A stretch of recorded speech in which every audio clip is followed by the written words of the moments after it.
Bom, a Cris falou rapidamente a respeito da minha ideia, ou seja, de trazer para vocês um projeto em andamento, né? Que é um projeto que começou em 2004, foi um projeto coletivo desenvolvido com um historiador norte-americano chamado Dale Tomisch e com dois historiadores cubanos, Carlos Venegas e Reinaldo Funes, que tratou do tema da tradição da Casa Grande na paisagem americana. O que é a tradição da Casa Grande? Enfim, é o discurso verbal e também arquitetônico que surgiu no Vêneto, na virada do século XV para o século XVI, né? Estritamente ligado ao paládio, ao movimento do palladianismo, né? E que tem uma carga simbólica, uma carga de poder político muito grande ao longo de toda a tradição da cultura ocidental do século XVI, do Renascimento, até o século XIX.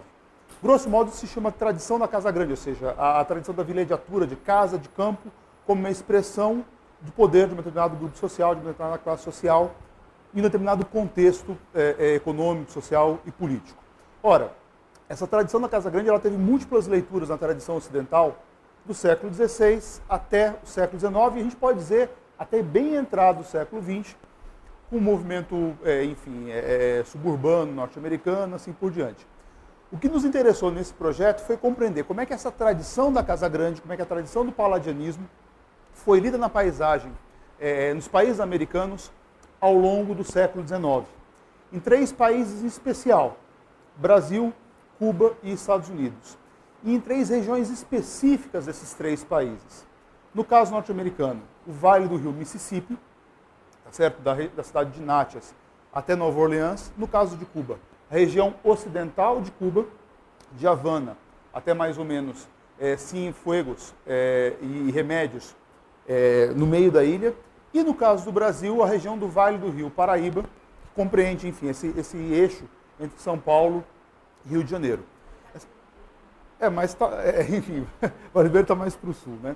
Essas 3 regiões, a gente escolheu as 3, porque elas se destacaram nos quadros da economia mundial do século XIX como, respectivamente, as maiores regiões produtoras de algodão, de açúcar e de café. Ou seja, essas 3 regiões dominaram esses 3 produtos ao longo do século XIX. O Brasil chegou a produzir, o Vale do Paraíba, ao longo do século XIX, cerca de 60% da produção mundial de café. Cuba chegou a controlar, a região ocidental de Cuba, né, de 40% a 50% da produção mundial de açúcar. E essa região do sul dos Estados Unidos chegou a controlar 90% da oferta mundial de algodão. 3 produtos que no século XIX mudaram o sentido sistêmico. O que quer dizer com isso? Ora, açúcar e café são produtos que foram consumidos na Europa desde pelo menos o açúcar antes, desde o tempo dos romanos. Mas um consumo mais intenso a partir do século XVI e o café a partir do século XVII. Só que açúcar e café nos séculos XVI, XVII e XVIII foram quase que exclusivamente produtos de luxo, consumidos em pequena escala, somente por quem tinha muito dinheiro. No século XIX, açúcar e café mudaram o sentido sistêmico de seu consumo. O açúcar virou o elemento básico de fornecimento calórico para as camadas urbanas, trabalhadores industriais, e o açúcar passou a ser consumido de múltiplas formas, não apenas o açúcar que era colocado em chá, em café, em chocolate, mas também na forma de produtos industrializados como pão, bebidas, assim por diante. E, por outro lado, o café virou o consumo, a bebida estimulante fundamental para as sociedades urbanas. O hábito que a gente tem de consumo de café hoje em dia, né, é um hábito criado ao longo do século XIX pela indução da oferta brasileira. Ou seja, açúcar e café ao longo do século XIX viraram artigos ligados diretamente ao mundo industrial, coisa que eles não eram antes do século XIX. Em relação ao algodão, nem precisa falar muito. O algodão é a matéria-prima básica da Revolução Industrial. Ou seja, o ponto-chave, então, da gente estudar essas 3 regiões, é que essas 3 regiões trouxeram uma nova escravidão, o que Dale Tomisch chama de segunda escravidão, uma escravidão ligada à tecnificação dos processos produtivos, à massificação da oferta para consumo massivo de cada um desses produtos, uma escravidão diretamente relacionada com o capitalismo industrial. Ou seja, essa escravidão do século XIX não é uma herança do passado que se prolonga no século XIX. É um outro tipo de escravidão completamente ligada ao mundo industrial do século XIX, que é também, de certo modo, o nosso mundo de hoje. Então, o ponto-chave do projeto foi comparar essas três regiões, comparar como é que a tradição da Casa Grande foi lida nessas três regiões, examinando, em particular, a conformação da paisagem das fazendas e da arquitetura dessas fazendas. Então, foi um projeto no qual a gente procurou cruzar história da arquitetura. Nenhum de nós é arquiteto. O Carlos Venegas, ele tem um diálogo mais forte com a arquitetura, ele faz parte da equipe que está reconstruindo o Havana Vieja, fez parte da equipe que tombou Trinidad, no sul de Cuba. Ele seria, vamos dizer assim, o arquiteto mais puro sangue do nosso grupo, mas mesmo assim, ele é basicamente historiador, né? Reinaldo Funes trabalha com história ambiental, eu e o Delton, a gente trabalha com história social, história política e história econômica. A ideia básica de criar essa equipe foi de trazer uma perspectiva interdisciplinar para compreender paisagem e ambientes construídos no mundo americano. Então, eu fiquei muito contente com o convite da Cris, porque é uma chance de falar com quem manja do carteado, que são os arquitetos, né? Por parte de um não arquiteto, de um projeto que não tinha esse grupo de especialistas. Eu espero passar no teste aí nesses 2 dias com vocês, né? Bom, esse projeto, então, ele teve financiamento da Getty Foundation dos Estados Unidos. A gente teve um bom financiamento durante 5 anos. A gente pôde realizar trabalho de campo, trabalho de arquivo nesses 3 lugares, né? Uma série de dificuldades também, vocês podem imaginar, Cuba e Estados Unidos, de trânsito entre o Dale para Cuba e os cubanos para os Estados Unidos. Os cubanos nunca puderam ir para os Estados Unidos e o Dale só foi para Cuba ao final do projeto. Então, o Brasil acabou sendo a casa, a base desse projeto, porque é onde os cubanos e os norte-americanos podiam se encontrar. Ao final desse projeto, né, a gente escreveu vários artigos, a gente apresentou muita coisa em congresso, assim por diante. Muita coisa está disponível na rede, depois eu passo para vocês as referências, né? Mas nesse momento a gente está tentando enfrentar o desafio de escrever um livro a 8 mãos, 4 autores, unificando a perspectiva teórica e metodológica que a gente desenvolveu ao longo desse projeto. Tá certo? É um desafio porque são 4 autores vivendo em 3 países distintos, por mais que haja Skype, e-mail e tudo mais, é difícil comunicar. Com Cuba, então, é um pesadelo, né, pelo problema do bloqueio e a dificuldade de internet lá e tudo mais, né? Mas a gente está, aos poucos, superando esse desafio e tentando dar um formato geral para esse livro. Esse livro, ele está dividido em 4 capítulos, né? A estratégia básica que a gente adotou para compor esses 4 capítulos foi a de mais ou menos utilizar uma estratégia em funil, né? Ou seja, o primeiro capítulo trata da formação dessas novas zonas escravistas, ou seja, como é que se formou historicamente o Baixo Vale do Rio Mississippi, como é que se formou historicamente o Ocidente de Cuba e o Vale do Paraíba, né? Tentando examinar, enfim, os processos gerais de formação dessa zona. O segundo capítulo é como se fosse um Google Earth, vamos dizer, né? A gente desce um pouco mais e examina a paisagem das fazendas, ou seja, a articulação dos campos, como é que concretamente era explorado o campo de algodão no Mississippi, os canaviais em Cuba, os cafezais no Vale do Paraíba, mergulhando na formação da paisagem agrária. No terceiro capítulo, nosso foco se restringe para a arquitetura da produção, entendida aqui em sentido lato. Não só a transformação do algodão, do café e do açúcar, mas também moradia dos trabalhadores escravizados, dos escravos. E qual que é a relação entre moradia escrava e processo produtivo. Tá certo? Para, no quarto capítulo, a gente mergulhar dentro da Casa Grande, dentro da casa de vivenda, dentro da monumentalidade senhorial escrita no campo. E aí é um mergulho já direto na casa de vivenda dos senhores. Por isso que eu falei que é como se fosse uma espécie de funil. A gente vai afunilando as lentes até chegar dentro da Casa Grande. Tá certo? Em cada um dos capítulos a gente trata de forma integrada, de Brasil, Cuba e Estados Unidos. Agora, acho que talvez o ponto forte desse projeto foi o material documental, ou seja, os documentos de época que a gente utilizou para compor esse projeto, né?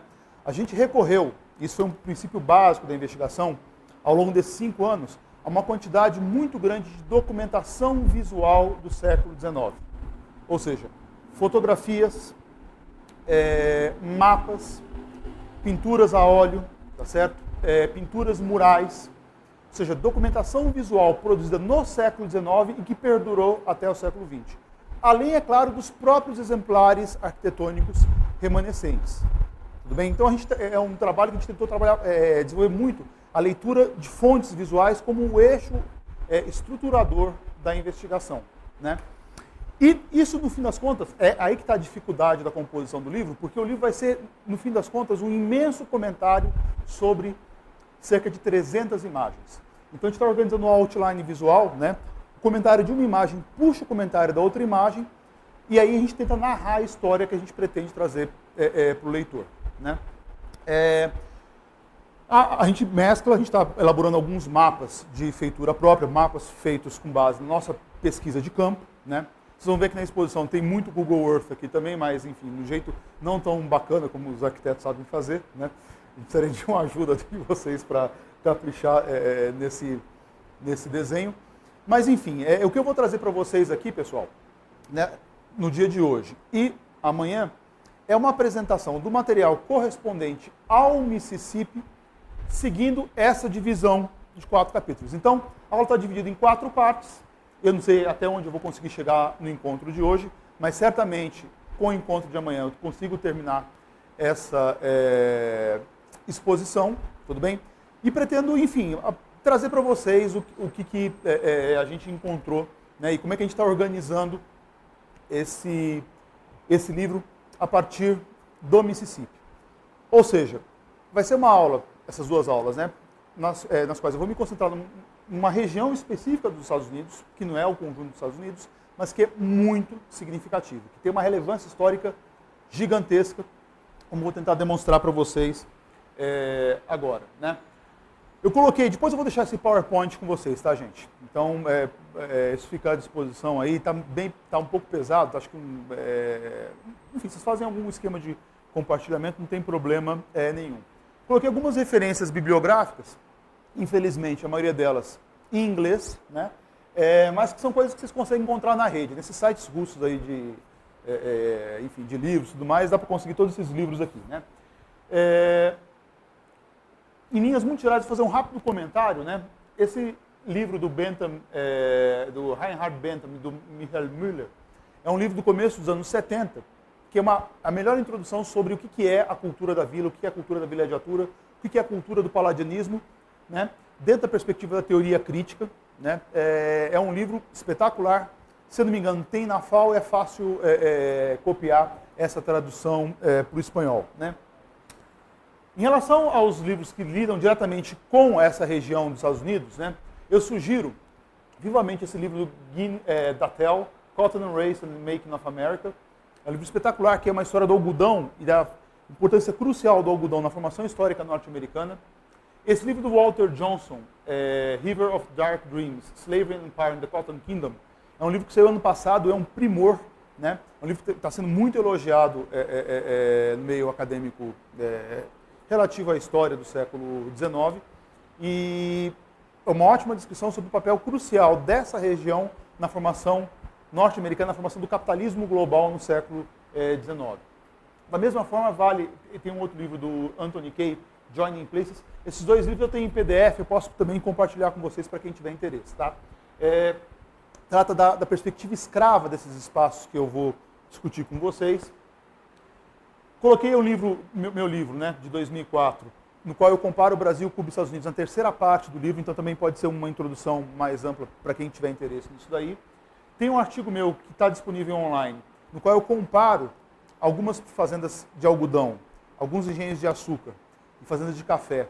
Nesses 3 espaços foi um texto que eu escrevi no começo do projeto, lancei algumas hipóteses ali para a gente discutir entre a equipe. Esse é um artigo fácil de encontrar. Talvez seja a melhor introdução para essas 2 aulas que eu vou dar, um artigo curtinho, tem muitas imagens de texto mesmo, deve ter umas 30 páginas. Então, é um texto fácil aí para vocês encontrarem no Cielo, tá?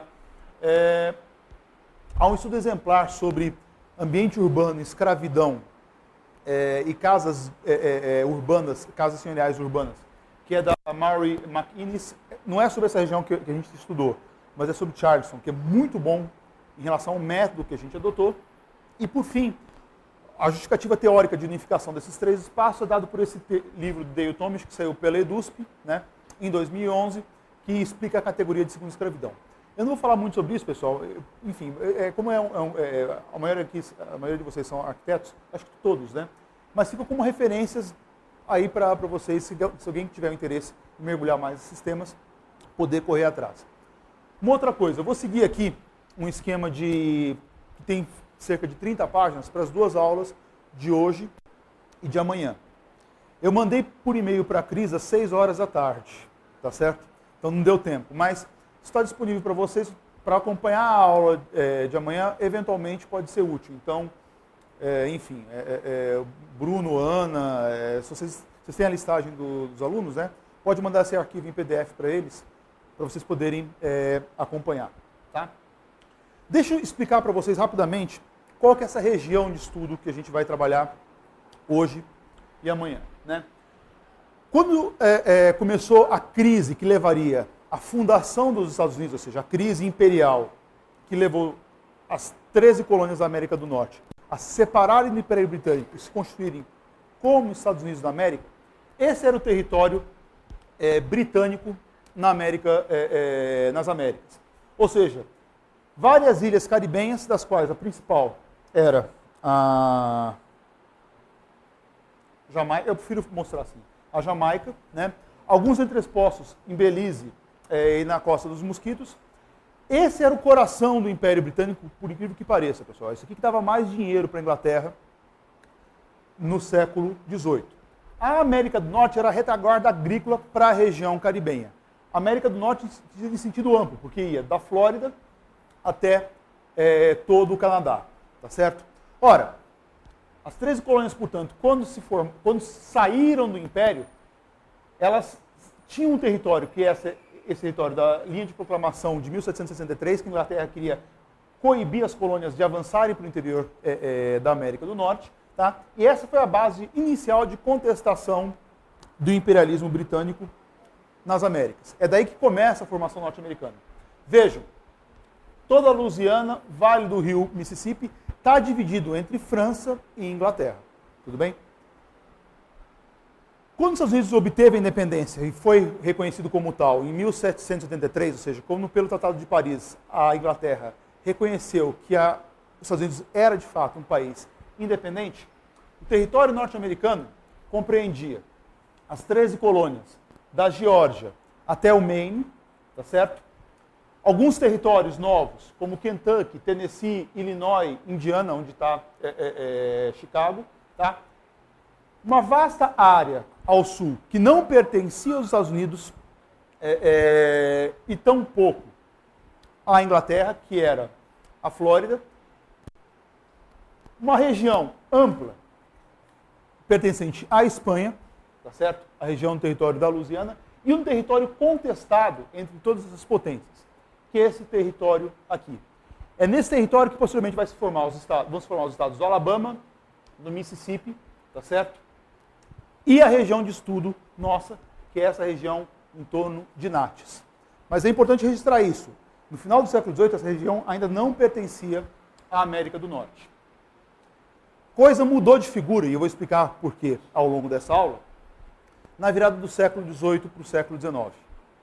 Com a compra da Louisiana pelos Estados Unidos, ou seja, mais do que a compra da Louisiana, com a venda de Napoleão Bonaparte, em 1803, todo esse território para o Thomas Jefferson, para a República Norte-Americana, a República Norte-Americana se ampliou notavelmente, tudo bem? E o ponto-chave que a gente vai estudar é essa zona aqui, tá certo? Aparentemente estava apartado do que era o coração dos Estados Unidos, que era a região de Chesapeake, Virgínia, Maryland, a região de Nova York e de Boston. Mas como vocês vão perceber também por essa aula, né, houve uma articulação estreita no começo do século XIX entre a zona do rio Mississippi e as regiões mais industrializadas ao norte, né? A região específica que a gente vai estudar é essa região composta pelo Adams County, condado de Adams, no estado do Mississippi, onde está a cidade de Natchez, tá certo? E a paróquia, o condado de Concórdia, no estado da Louisiana. Por que essa área é relevante, pessoal? Ora, esse condado de Adams, em 1860, era o segundo condado mais rico dos Estados Unidos. Só perdia para um condado na cidade de Nova York, em termos de riqueza per capita. Uma riqueza extremamente concentrada na mão de poucos senhores de escravos. Ou seja, um dos polos do capitalismo norte-americano, por incrível que pareça, era essa região de Natchez. Mas um capitalismo ligado diretamente à escravidão. Não ao capital industrial, nem ao capital comercial. Tudo bem? E a região agrícola do condado de Natchez estava do outro lado do rio, esse é o rio Mississippi. A cidade de Nova Orleans está aqui, tá certo? No delta, um dos deltas do Mississippi, né? Mas, enfim, a região de exploração agrícola intensa que eu quero trabalhar com vocês é essa região aqui. Como é que a gente consegue identificar a relevância econômica dessa região? Por meio das fronteiras agrícolas, algodoeiras, melhor dizendo, no século XIX. Ora, quando a gente fala em algodão, no século XIX, essa é a matéria-prima básica da Revolução Industrial. Da industrialização britânica, mas também da industrialização francesa, belga, alemã. E 95% da produção mundial em 1860, ou seja, quando estourou a Guerra Civil Norte-Americana, saía do sul dos Estados Unidos. Ou seja, essa aqui é a principal região produtora de algodão no mundo. Ela detém o virtual monopólio da oferta no mercado mundial do século XIX. Só que, do ponto de vista norte-americano, essa é a grande riqueza norte-americana antes da Guerra Civil. É o principal produto de exportação dos Estados Unidos. O algodão é responsável, em 1860, por cerca de 60% do valor que os Estados Unidos obtinha com exportação. Tudo bem? É o motor do crescimento econômico norte-americano, porque a base da industrialização do norte está baseada na existência de matéria-prima barata vinda do sul. Então, o algodão não é apenas, em 1860, algo ancilar, algo secundário na economia norte-americana. É, enfim, a caixa de motor do crescimento dos Estados Unidos. E se a gente observar a evolução histórica dessa produção, o que a gente vai notar? Aqui a gente tem a produção norte-americana, a geografia da produção norte-americana de algodão em 1830. Né? Cada pontinho desse representa 2.000 bales de algodão. Cada bale eram aqueles fardos gigantescos que tinha cerca de 400 libras cada bale. Né? Então, cada pontinho representa 2.000 bales. Com isso, a gente consegue localizar quais eram as regiões produtoras de algodão no sul dos Estados Unidos.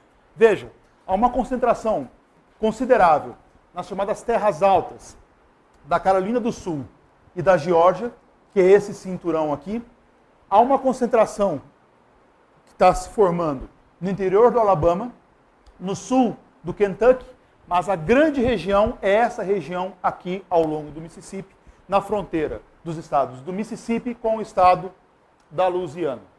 É aqui que está Natchez, é aqui que está Concórdia. Esse desenho, vejam, é da década de 30, e ele vai continuar 1840, tá certo? 1850 e 1860, esse é o coração da indústria algodoeira norte-americana. Daí que essa era a região mais rica dos Estados Unidos, às vésperas da Guerra Civil. É essa região que a gente vai estudar. Se a gente está examinando, portanto, a formação histórica norte-americana, em geral, há um discurso historiográfico, um discurso da memória nacional também, não apenas historiográfico, que considera o berço dos Estados Unidos como estando em Boston, secundariamente Nova York, mas sobretudo em Boston, na Nova Inglaterra. Então, em qualquer história da arquitetura ou história dos Estados Unidos, em geral vai se examinar o quê? A arquitetura histórica da Nova Inglaterra, assim por diante, que está correto, ou seja, ali que começou, de fato, a colonização norte-americana.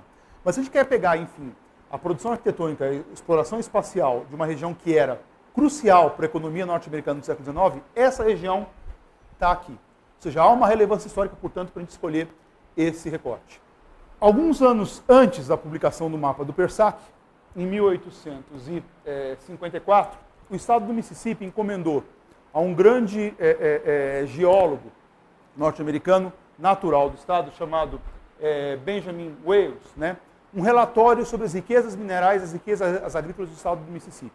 O ponto-chave aqui era para tentar descobrir fertilizantes naturais, minerais, melhor dizendo, né, para a agricultura do Mississippi. Esse foi o momento que se descobriu a potencialidade do guano na costa peruana como fonte de nitrato para a agricultura, e em todo o mundo houve uma corrida para outras fontes de adubos minerais, né, ou adubos naturais, para estimular, para dinamizar a produção agrícola. O relatório foi encomendado, então, ao Wales para tentar descobrir qual que era a fonte da riqueza do Mississippi, mas, ao mesmo tempo, a gente está falando aqui de 1854, o Wales fez um inventário da história do estado do Mississippi, tá certo? E ele era um cara importante porque ele era um cara que estava ligado ao grupo de poder que comandava o estado naquele momento.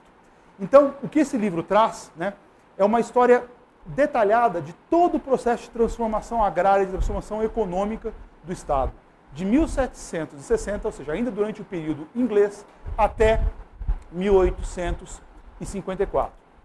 Para narrar essa história, Wales começou ainda durante o domínio inglês, na década de 1760, quando essa região foi tomada pelos ingleses das mãos dos franceses durante a Guerra dos Sete Anos, e ele reproduziu, então, num livro de 1854, um mapa que havia sido composto em 1764 por esse cartógrafo inglês, Eman Bowen, tá certo?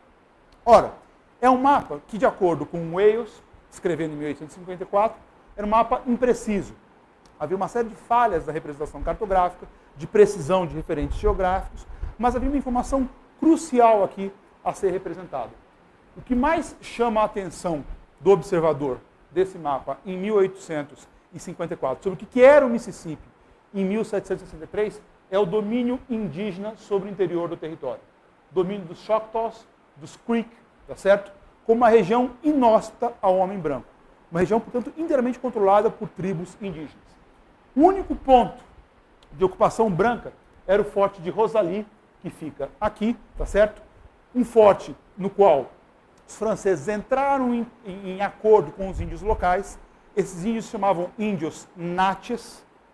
E esse forte Rosalie foi a origem da cidade de Natchez no século XIX. Tudo bem? Mas o ponto-chave que está sendo destacado, qual que é? Né? O sistema hidrográfico em torno de Mobile, em torno de Nova Orleans, e o domínio sobre o interior do território totalmente nas mãos indígenas. Ora, a história da passagem desse território das mãos dos ingleses para as mãos dos espanhóis em 1783 e dos espanhóis para as mãos dos norte-americanos em 1795 é uma história diplomática confusa, tudo bem? Que está mais ou menos sumariada no texto que eu vou passar para vocês. Eu não vou ficar narrando essa história diplomática aqui para vocês, mas que é importante vocês perceberem o seguinte: é um território que foi disputado no final do século XIX por três poderes imperiais europeus e por um novo poder americano. Foi disputado por ingleses, por franceses e por espanhóis, com sobreposições sistemáticas de formas de apropriação da terra, formas políticas, formas de uso do solo, sucessivas no intervalo curto de tempo, até passar definitivamente para mãos dos norte-americanos em 1795. Ou seja, nesses 30 anos, portanto, entre 1763 e 95, foi um território que passou por três poderes imperiais europeus: ingleses, franceses e espanhóis. Tudo bem? Ora, o início da modificação, da transformação dessa região se deu na década de 1790, quando o domínio passou dos espanhóis para os norte-americanos. Por que isso? O Vale do Mississippi, ao longo do século XVIII, ele foi explorado fundamentalmente por meio de escambo entre os franceses, os ingleses e os índios. Então, os europeus davam quinquilharias para os índios, mais ou menos o mesmo esquema de escambo do Vale Amazônico da costa da América Portuguesa, né? E recolhiam uma série de produtos naturais, madeiras, peles, caça, assim por diante, né? Sem um estabelecimento agrário intensivo ao longo da calha. A primeira tentativa de estabelecimento agrário mais concentrado se deu nessa região de Natchez, na época dos espanhóis, com o cultivo do tabaco. Mas o tabaco estava em crise no final do século XVIII com a super oferta do Brasil, de Havana, do México, assim por diante. Era uma região, portanto, que patinava do ponto de vista econômico. As primeiras tentativas de introdução de um novo artigo se deram com o anil, em primeiro lugar, mas que também não frutificou, e a partir de 1790, com o algodão. Para tanto, o que o Wales fez no livro dele? Ele inseriu uma gravura retirada da enciclopédia, ou seja, da famosa enciclopédia do Diderot e d'Alembert, né, que sumariou as formas gerais de produção no mundo material no século XVIII em várias pranchas, E uma dessas pranchas é essa prancha que representava como é que se produzia algodão no Caribe francês na década de 1760. Esse padrão, na verdade, não é um padrão do Caribe francês, é de todas as Américas. É o mesmo padrão técnico, por exemplo, que havia em Maranhão e Pernambuco no século XVIII. Tá? 3 pontos se destacam aqui. Primeiro, a variedade de algodão explorada é a variedade herbácea. Arbórea, melhor dizendo, ou seja, de árvore. Você tem um algodão herbáceo, que é algodão anual, você tem que plantar como se fosse uma erva todo ano, e você tem um algodão arbóreo, que é uma planta perene. A diferença entre algodão herbáceo e algodão arbóreo é que o algodão arbóreo ele dá uma fibra longa, tá certo? Não uma fibra curta. O algodão herbáceo ele dá uma fibra curta, tudo bem? Até o século XVIII, o único algodão que era empregado para fins industriais, para produção de tecido, era o algodão arbóreo. A fibra longa que não se quebrava, né? E que era, enfim, facilmente tecida em tecidos de algodão. Esse gênero aqui é um gênero natural da América, tá certo? Isso tinha no Brasil, tinha no Caribe também.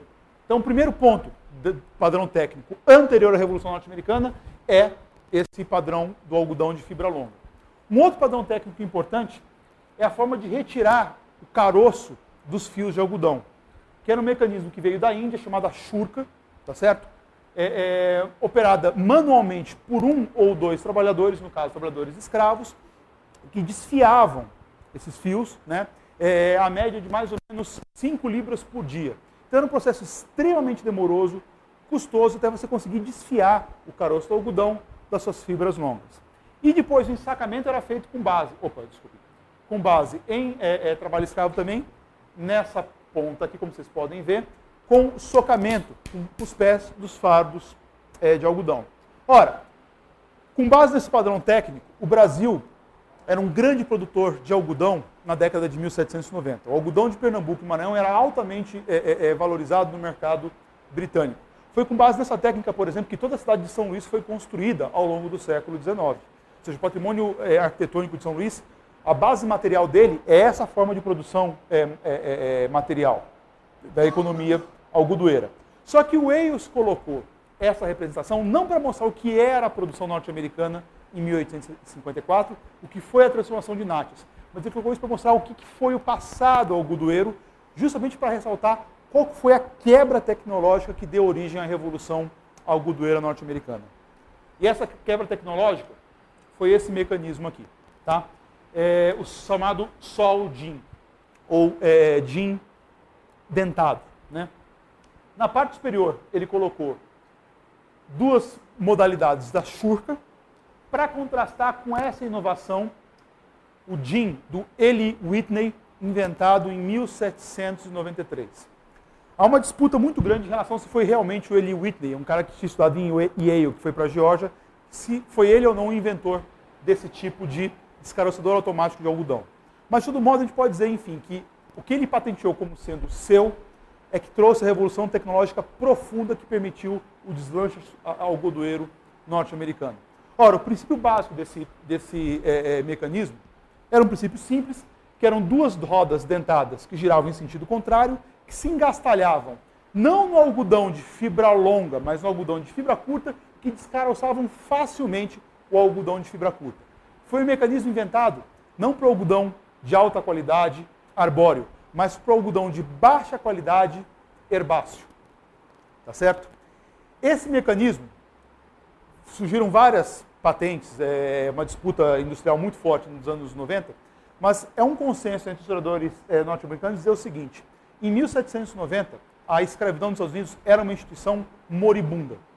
Tanto assim que os pais fundadores do país que firmaram a Constituição não trataram muito da escravidão, porque acreditavam que a escravidão em pouco tempo iria morrer de morte natural, ou seja, sem um motor econômico para expandir a instituição.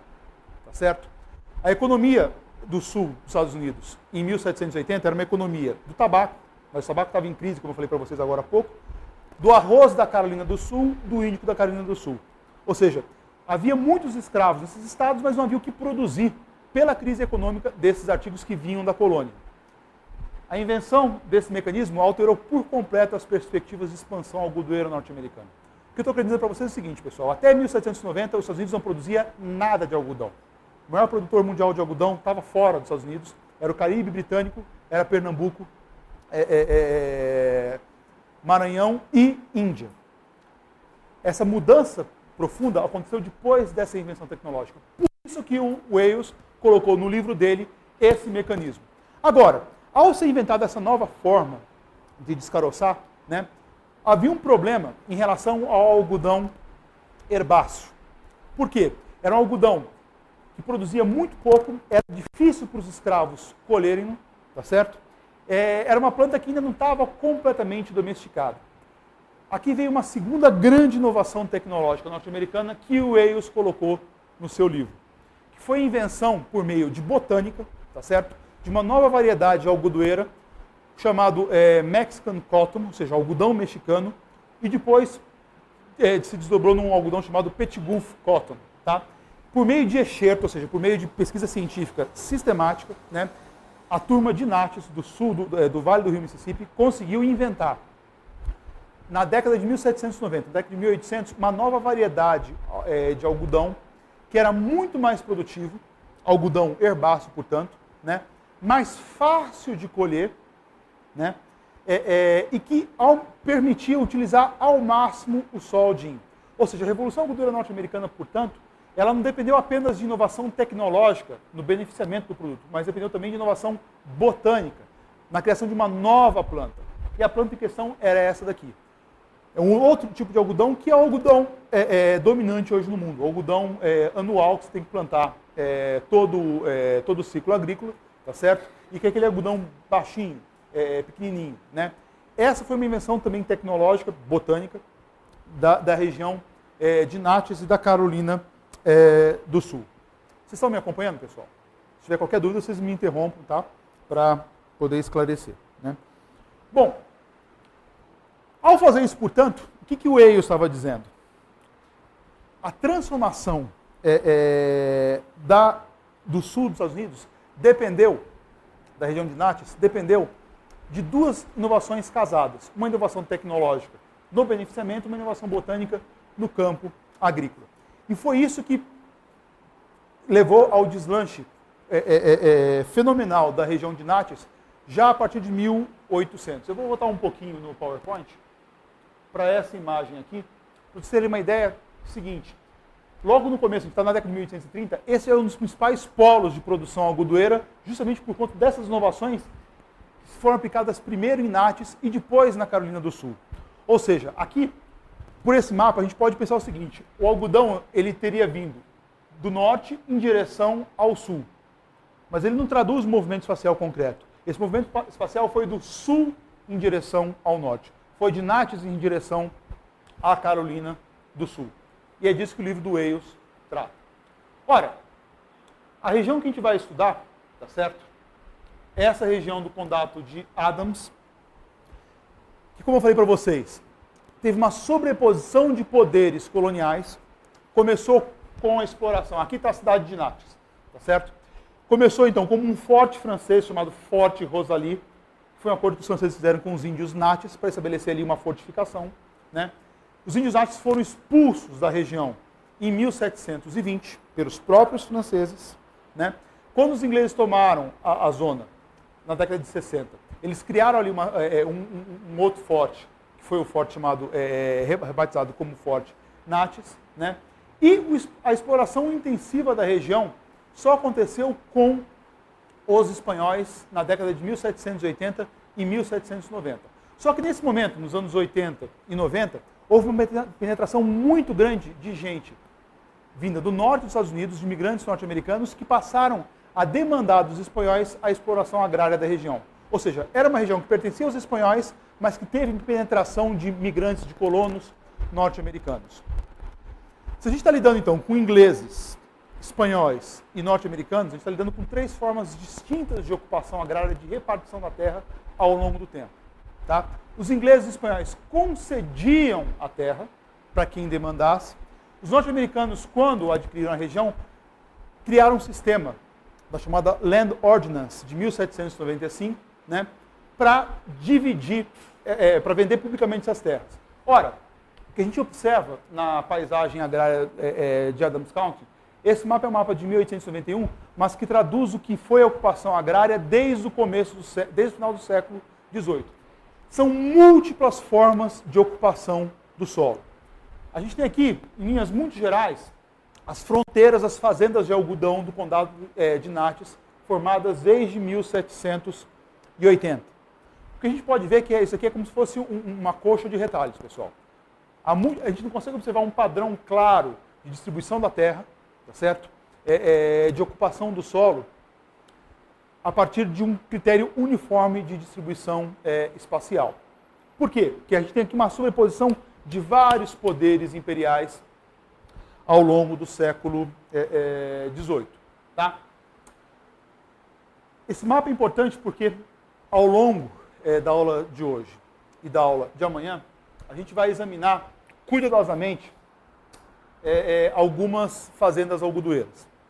São essas daqui: a Elgin, em vermelho, a Poplar Grove, em marrom, a Cedar Grove, em preto, a Bellemont, em amarelo, e a Saragossa, em verde. Tá?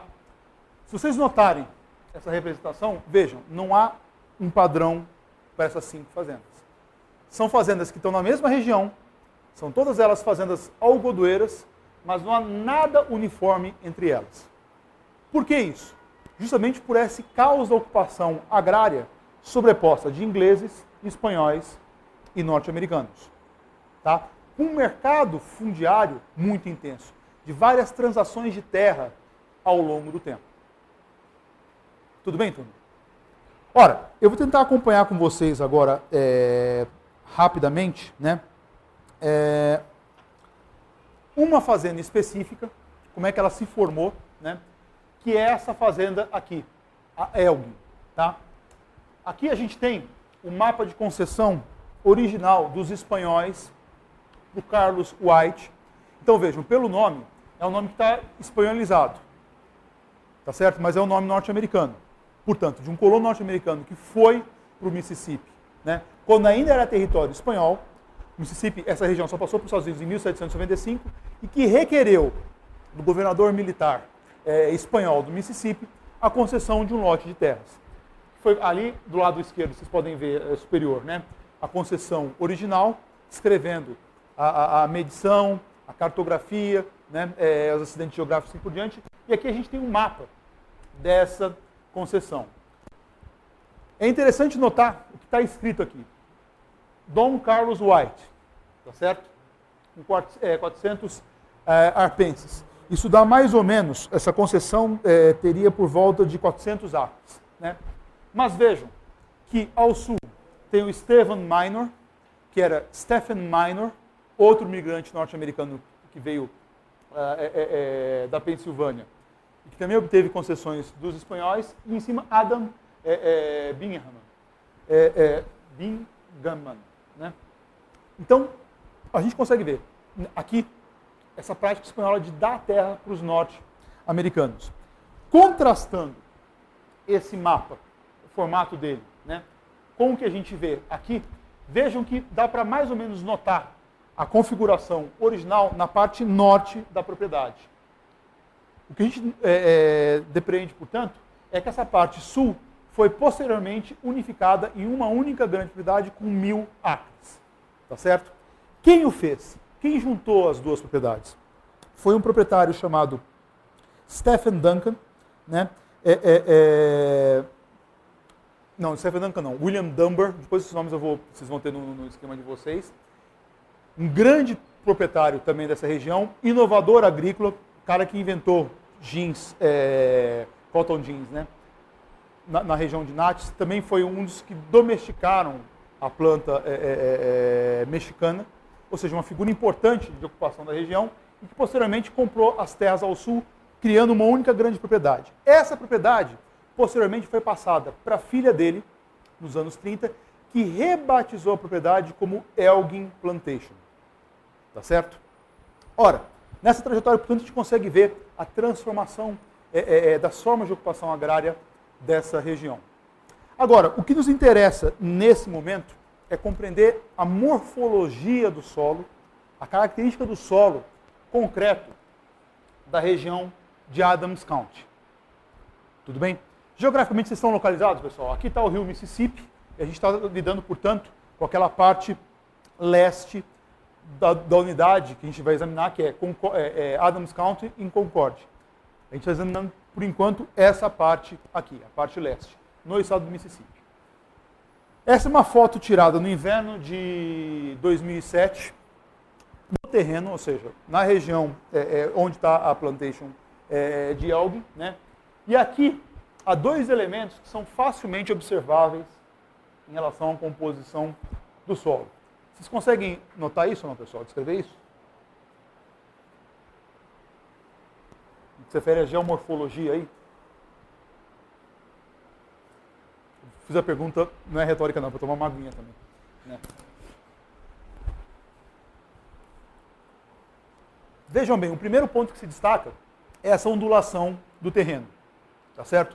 Você está lidando, portanto, com uma paisagem que não é uma região que não é de altitude.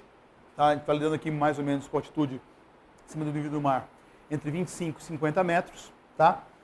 Mas o que se destaca nessa ondulação é a conformação arenosa do terreno.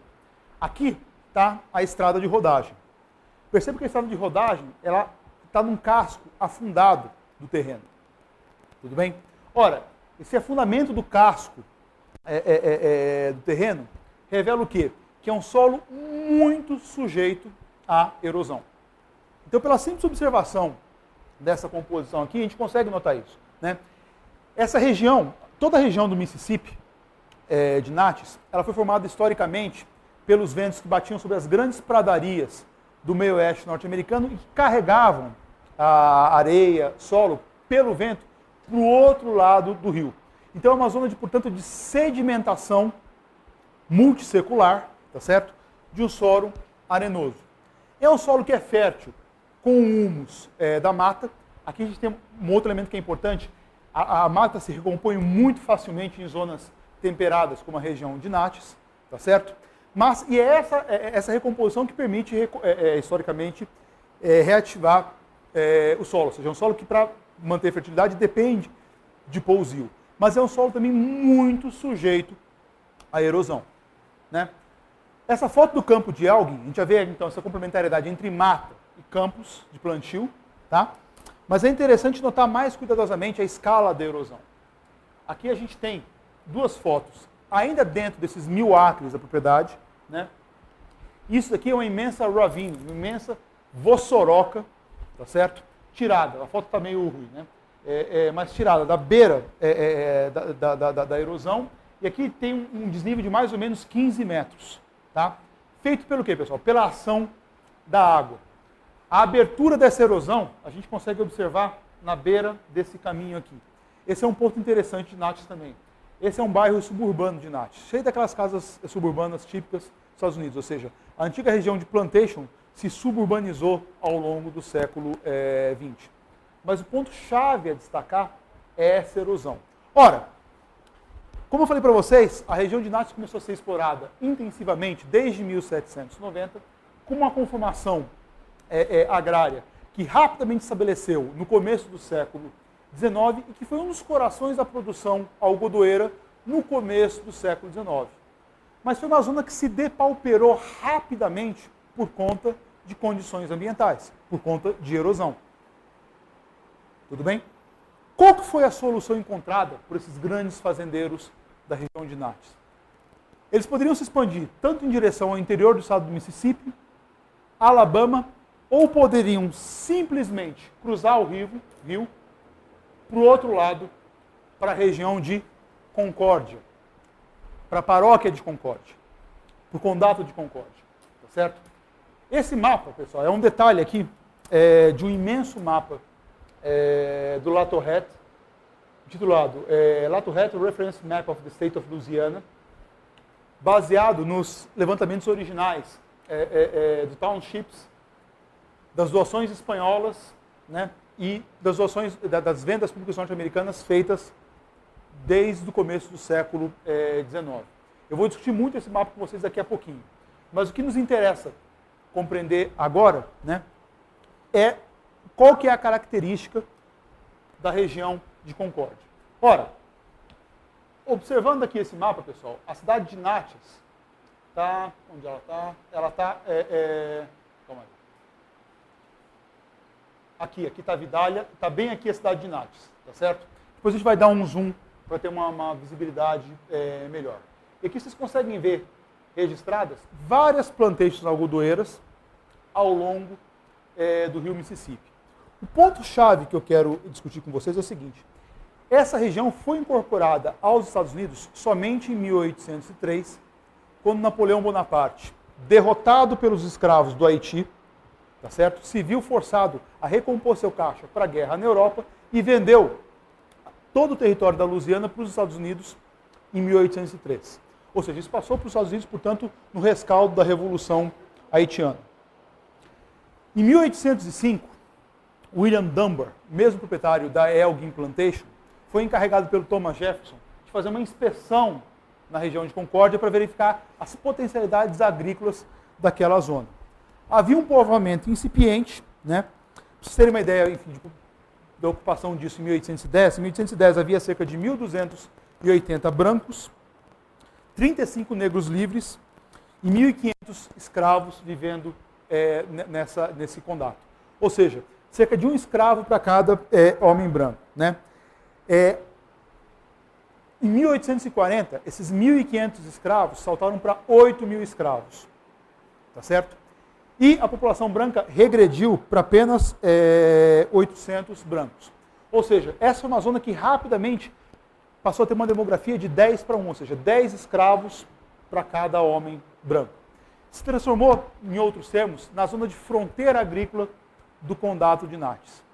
Mas o que eu quero analisar aqui com você são as duas formas de apropriação da terra que a gente consegue observar no condado, na paróquia de Concórdia. Para isso, eu vou pegar uma outra imagem, né, que está aqui, que é essa imagem aqui, que a gente consegue ter uma visualização mais clara. E é isso que eu quero discutir com vocês, né?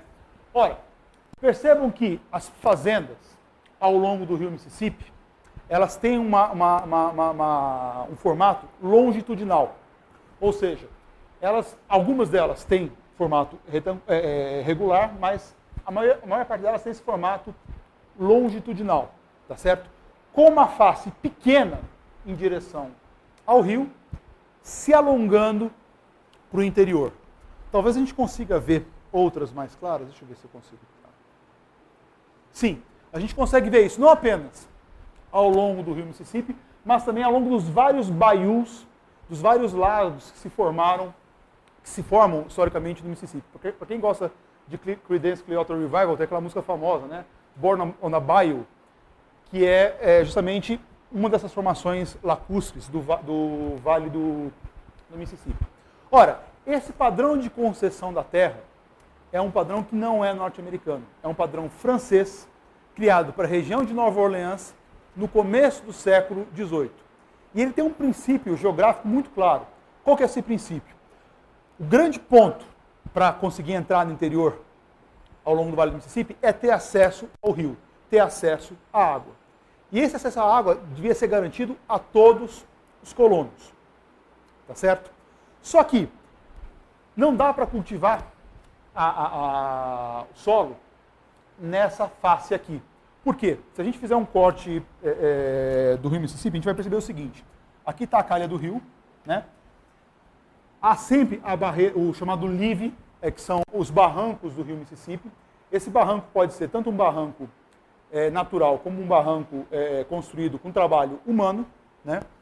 Esse barranco tem altura variável, mas passando o barranco, as terras fazem assim, tá certo? Para chegar no final, há uma zona de pântano. Então, observando esse mapa, você paga de novo, Bruno? Aqui, por exemplo, né, há uma zona pantanosa, e aqui você tem a abertura para o baiú, né? A mesma coisa valendo aqui. Ora, o cultivo, no pântano você não consegue cultivar nada, tá certo? Nem tampouco no livre. Só consegue cultivar nessa zona intermediária entre o pântano e o barranco, entre o pântano e o living. Tá certo? Esse sistema francês, portanto, de concessão da terra, procurava garantir a maior quantidade de nichos ecológicos para cada um dos colonos. É uma forma, portanto, que atende diretamente ao critério de exploração dos recursos naturais do Mississippi. Tudo bem, pessoal? E observando esse mapa de 1840, vejam, né, onde há fazendas, que é a nomeação, é basicamente em torno dos baiús e do rio Mississippi. Para o interior, há poucas fazendas. Há onde há rios, mas aqui no meio não há muitas fazendas. E vejo que há uma outra forma de distribuição da terra nesse meio desocupado, que é essa forma quadricular aqui. Ora, essa é a forma norte-americana clássica. E isso daqui deriva diretamente do projeto do Thomas Jefferson para a Organização Urbana e Espacial norte-americana. Tá? O Jefferson tinha a ideia de criar os Estados Unidos como... Ele era um senhor de escravos, mas tinha a ideia de criar os Estados Unidos como uma república democrática de pequenos proprietários rurais, de pequenos artesãos, na qual todos teriam a mesma quantidade de terras do leste até o oeste. Tá certo? Dentro desse ideal, o espaço norte-americano teria que ser um espaço geometrizado e matematizado de fio a pavio, ou seja, da costa leste até onde chegasse a fronteira norte-americana. Isso foi corporificado em lei pela chamada Land Ordinance de 1785, pela Lei de Terras norte-americana de 1785. O que estipulava essa Lei de Terras? Ora, todos aqueles fundos territoriais que pertencem ao território norte-americano, mas que não estão ocupados, serão cartografados por agrimensores contratados pelo Estado norte-americano. Esses agrimensores irão para a fronteira, irão quadricular o espaço em padrões, em lotes rigorosamente iguais. Esses lotes cartografados, haverá um escritório central em cada um dos estados, né? Um escritório de terras, que vai fazer esse mapeamento prévio e essas terras vão ser vendidas publicamente por um preço mínimo em leilão, a partir de um preço mínimo em leilão. Esse princípio foi o princípio que o Jefferson adotou para ocupar o território norte-americano, de Washington até onde a vista alcançasse. Esse é o padrão urbano das cidades norte-americanas que surgiram depois da independência. Tá certo? Se vocês observarem qualquer cidade norte-americana do país independente, sempre tem esse quadriculamento incrível. Por quê? Num lote desse, você pode recortar uma determinada parcela, isso está inscrito na lei, para você criar os blocos, tá certo? E estabelecer uma cidade a cada distância pré-estabelecida. Tudo bem, turma? Ora, esse sistema aqui, vejam, há uma sobreposição novamente ao sistema francês e nas terras desocupadas, o sistema norte-americano. Tudo bem? Esse sistema, concebido pelo Jefferson, era um sistema para democratizar a ocupação do solo nos Estados Unidos. Mas o que aconteceu foi uma tremenda especulação fundiária em todo o meio-oeste, em todo o Mississippi, em toda a Louisiana, como a gente pode notar com isso daqui. Juiz Garland e Curry. Eram dois juízes que compraram um grande lote de terras à beira do rio Black, tá certo? À beira do rio Negro, afluente do Mississippi, para especular com essas terras. Compraram essas terras. Quando houve o primeiro leilão público, tinha uma grana pesada e ficaram segurando, esperando o preço da terra subir para depois vender o solo. Ou seja, o ideal jeffersoniano de criar uma democracia fracassou nesse sentido. Todo o meio-oeste, essa primeira zona de fronteira, caiu nas mãos do capital e rapidamente foi privatizada. Isso aconteceu, em especial, na primeira grande corrida fundiária dos Estados Unidos, que foi a corrida fundiária do Alabama e do Mississippi. Não foi a corrida fundiária do Kansas, tá certo? Do Illinois, do Iowa, mas sim da região sul. Uma corrida fundiária ligada à exploração algodoeira.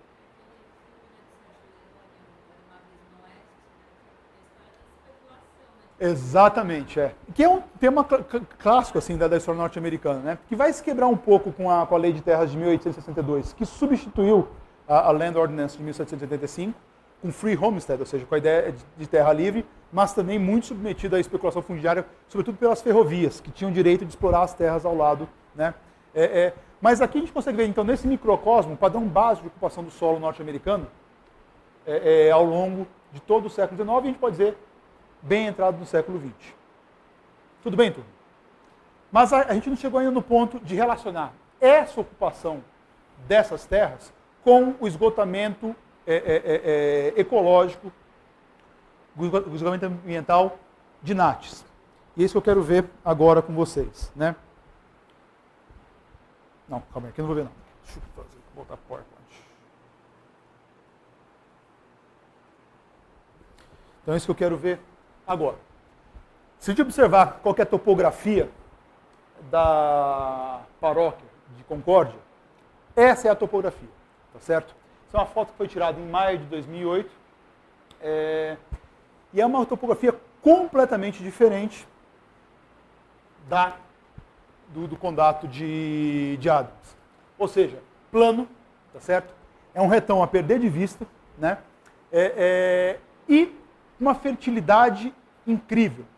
Essa fertilidade vem do quê, pessoal? Essa fertilidade vem diretamente do rio.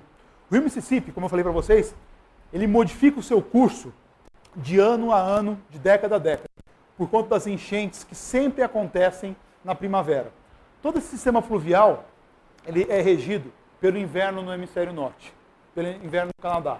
Quando neva muito no Canadá, quando neva muito no México norte-americano, como aconteceu nesse inverno, certamente haverá enchente no Mississippi. É só a neve derreter e toda essa neve vai para a calha do rio Mississippi. Então você pode ter céu azul e pode ter enchente ao mesmo tempo, porque o regime fluvial não é ditado pelas chuvas, tá? Mas é ditado pelo degelo no norte. Ora, esses degelos periódicos alteram constantemente o curso do rio e, ao alterar o curso do rio, promove a 3x4 enchente, tá certo? Nessas terras planas, nessas terras baixas da Louisiana. Isso é um transtorno enorme para os trabalhadores que vão ter que limpar a bagunça depois da enchente, mas para quem tem a terra, é uma benesse, porque periodicamente essas terras são refertilizadas naturalmente. É mais ou menos como o sistema aqui do Nilo, tá certo? De cheias periódicas que fertilizam o solo. Isso facilita operações em larga escala, para quem tem capital para operar em larga escala, mas cria um ambiente muito duro de trabalho, né? De todo modo, é uma condição que a gente consegue observar claramente. Essa é uma foto que eu tirei em cima do rio Mississippi. Aqui está a cidade de Natchez, aqui está a cidade de Vidalia, né? e Faraday, na Louisiana. Então, é uma foto que está sendo mirada para o norte. Nova Orleans está para o sul, para cá. Tá? Do lado direito é o território do Mississippi, do estado do Mississippi. Do lado esquerdo, território da Louisiana.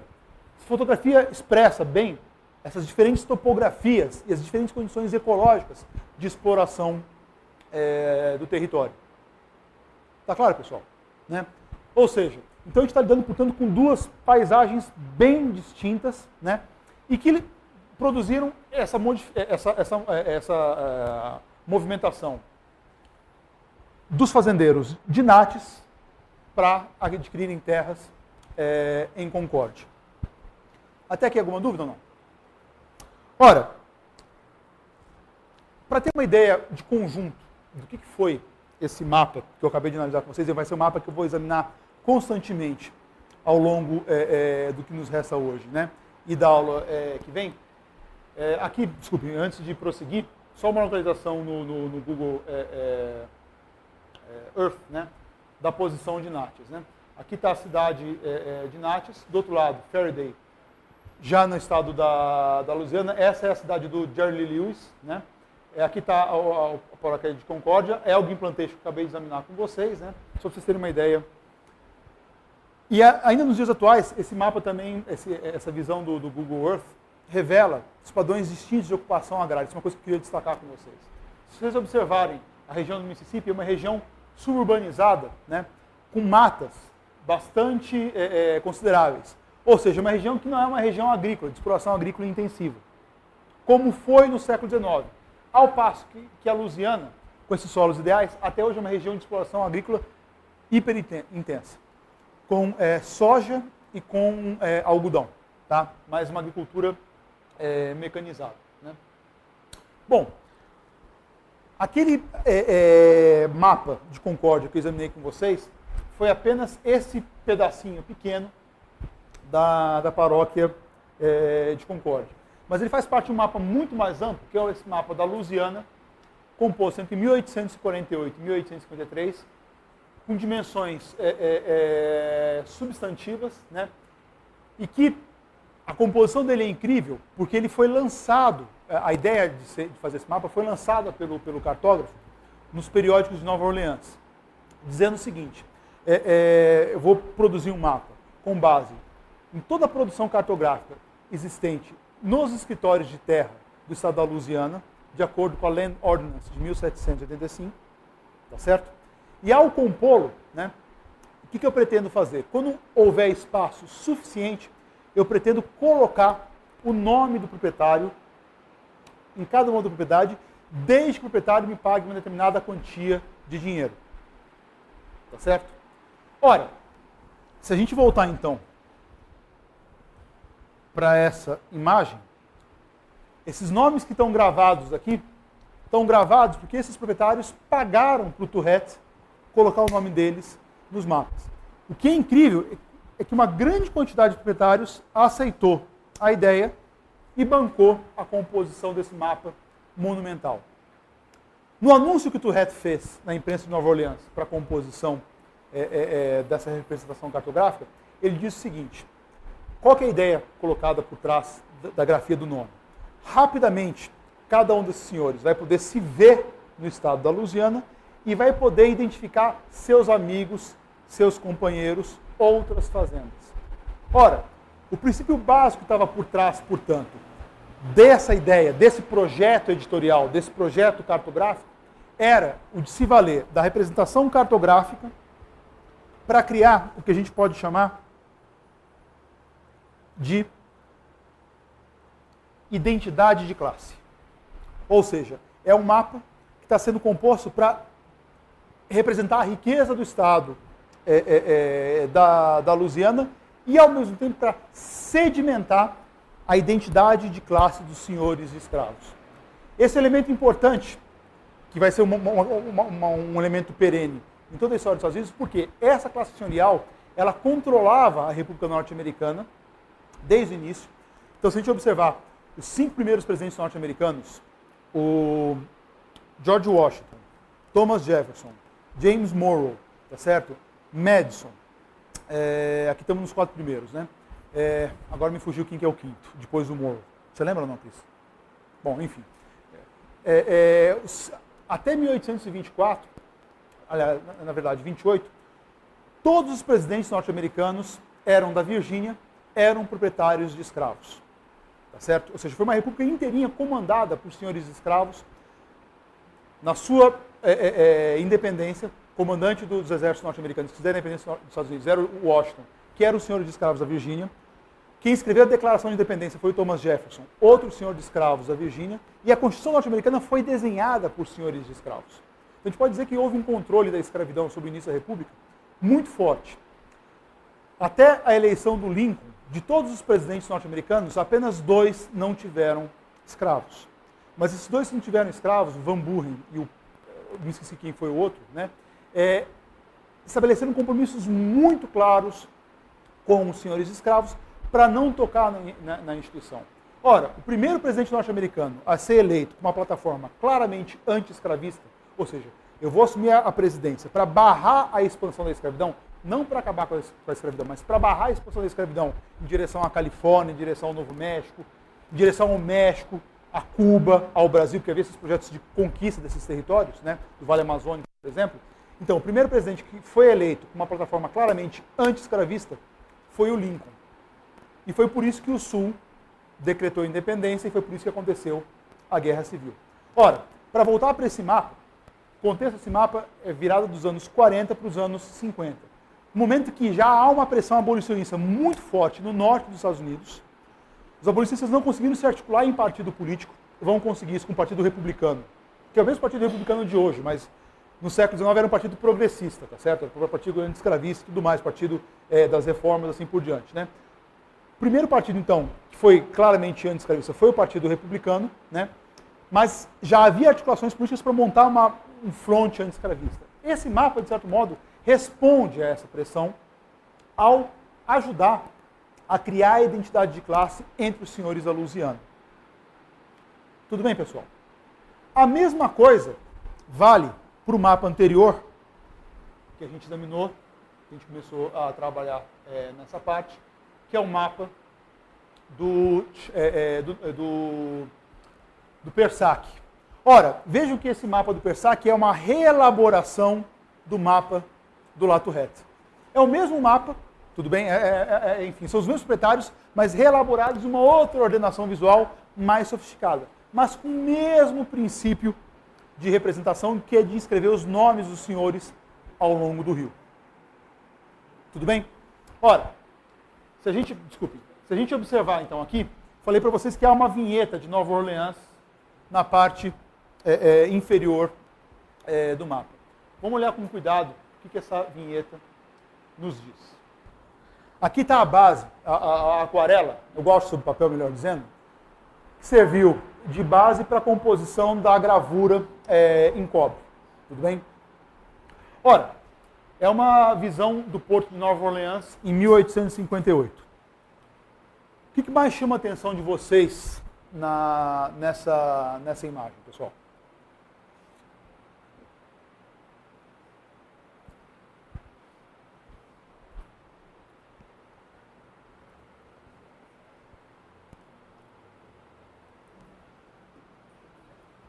Fala mais alto que não dá para ouvir. Alguém falou alguma coisa? Como? Chaminés? Chaminés do quê? Sim, é uma cidade que tem, no fundo, né, indústria de transformação, fundições, indústria que fabrica maquinário algodoeiro. Esse é um ponto que chama atenção. Mas qual é outro ponto que chama a atenção de vocês também, pessoal? Os barcos. O tema central dessa imagem, se a gente pode dizer assim, é o movimento do porto de Nova Orleans. Tá? É isso que está chamando a atenção do Persac ao representar o porto. É um movimento frenético. E aqui vocês podem observar que há não apenas um único tipo de barco, mas diferentes tipos. Quais barcos vocês conseguem identificar aí? Vapores. Então a gente vê, por exemplo, esse vapor aqui, tá certo?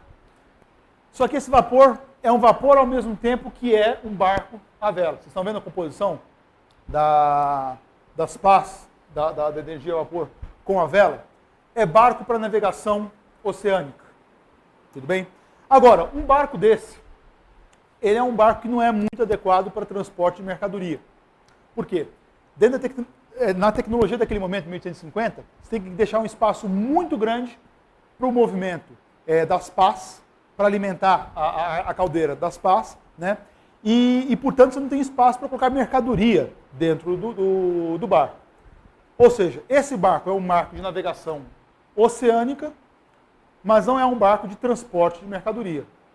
É um barco o quê? Militar.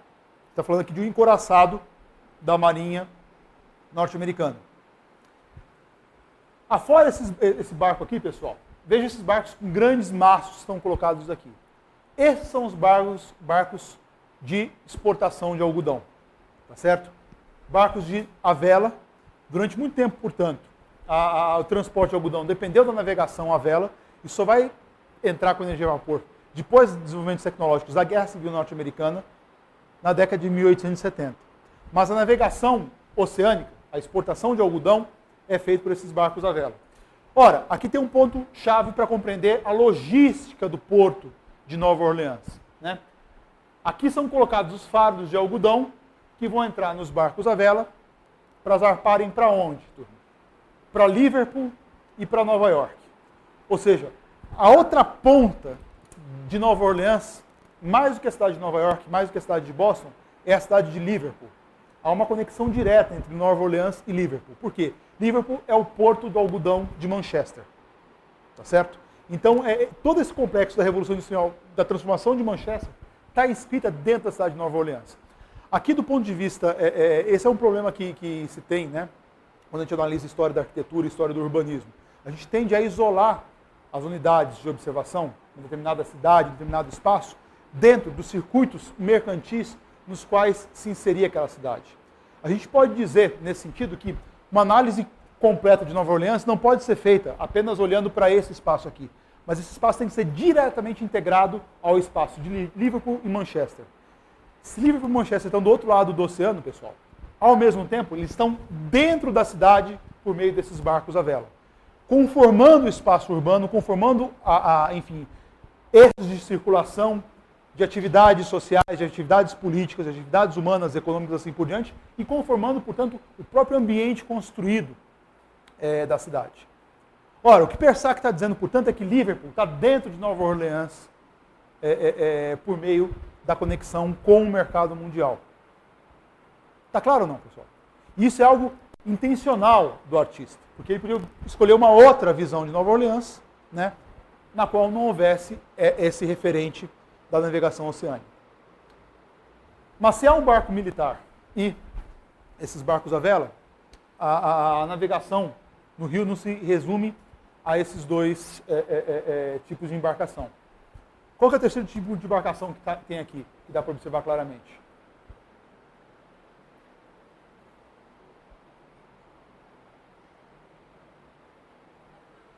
Observem aqui no fundo, pessoal, essa linha de vapores, tá certo? Essa linha enorme de vapores. Ora, esses vapores são aqueles barcos típicos do Mississippi, que podiam ter 5 andares, que transportam os fardos de algodão. São esses barcos aqui, que estão representados na gravura de Persac, para o transporte dos fardos algodoeiros. Ou seja, o grosso da movimentação do porto, portanto, é aquela que articula a exploração das plantations algodoeiras rio acima com a conexão com Liverpool. Nova Orleans, portanto, é um ponto de entroncamento poderosíssimo de todo o Vale do Mississippi com o mercado mundial, com a economia capitalista global. E a gente não está falando de um porto de pouca importância, não. Nessa altura, nos anos 50, pessoal, esse é o 4º porto de movimento. Ele tem o 4º movimento, maior movimento portuário do mundo. Tá? Perdi apenas para Nova York, para Amsterdã e para Londres. Depois desses 3 grandes hubs, vinha o porto de Nova Orleans. Ora, o que Persac está dizendo, portanto, é que aqui está o coração do sul dos Estados Unidos. A janela dos Estados Unidos para o mundo, tá certo? A conexão de todo o Vale Algodoeiro do Mississippi com o mercado mundial. E há um ponto interessantíssimo na representação visual desse porto, né? Vejam que esse espaço é um espaço no qual há alguns terratenentes, alguns senhores escravos, alguns grandes comerciantes. É um espaço arejado, é um espaço limpo, tá certo? Amplo, é um espaço refinado, inclusive pela linha de edificações tão coladas ao porto. Tudo bem? Ou seja, aqui é como se fosse, enfim, como se esse movimento que viesse do norte, das plantations de Natchez, de Concórdia, para o sul, para Nova Orleans, como se fosse um movimento quase que natural, independente do trabalho humano. Só que tudo que está representado aqui depende de trabalho humano. E esse trabalho é trabalho escravo. Tá certo? Então há um ocultamento poderosíssimo do fato social que produz essa imagem, que é a escravidão nas fazendas.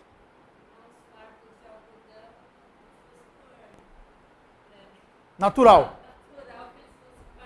Exatamente, sem nenhum esforço humano. Esse é o primeiro ocultamento da escravidão presente nessa imagem. Há um segundo ocultamento. Para colocar esses fardos de algodão dentro dos barcos, era necessário trabalho humano. Você não tinha gruas, essas grandes gruas dos portos mecanizados dos dias atuais. Tudo isso é feito com trabalho humano. Que trabalho que é esse? Trabalho escravo. Não há nenhum estivador escravo ao longo desse porto. Se a gente pegar outras representações visuais de Nova Orleans, ou descrições verbais, essa é uma região suja como é qualquer porto no mundo, tá certo? De uma confusão infernal, tá certo? Uma bagunça completa pelo trabalho gigantesco de pegar esses fardos que pesam, calma aí, cada fardo tem 400, que pesam 200 quilos, para colocar esses fardos dentro dos navios. Tudo bem? E nada disso está sendo revelado nessa imagem. Ou seja, há um duplo ocultamento aqui. O ocultamento do trabalho embutido em todo o processo produtivo para trazer o algodão até aqui, primeiro ocultamento. E segundo ocultamento, o ocultamento dos trabalhadores que tinham que estar no porto, labutando para colocar os fardos de algodão dentro dos navios. Tudo bem, pessoal? Há um terceiro ocultamento ligado à escravidão. Como é que esses escravos vieram parar no Vale do Mississippi? Sendo que, vou voltar à imagem, um ponto importante a ressaltar. Sendo que, em 1783, essa região não era uma região dos Estados Unidos, foi incorporada posteriormente aos Estados Unidos, e mais do que isso, sendo que, em 1807, foi proibido o tráfico transatlântico de escravos para os Estados Unidos. O Brasil teve tráfico de escravos até 1850, Cuba até 1875. Desde 1807, não chegou mais nenhum africano, a não ser contrabando, mas muito poucos, aos Estados Unidos. Ora, de 1807 em diante, todos os escravos norte-americanos nasceram em solo norte-americano. Tudo bem? Virou uma instituição doméstica, dentro das fronteiras nacionais. E essa população escrava, como não havia alforrias, a prática de dar liberdade para os escravos dos Estados Unidos, né? Essa população cresceu rapidamente, de cerca de 700 mil escravos em 1783 para 4 milhões e meio de escravos, todos nascidos nos Estados Unidos, em 1861. Tudo bem?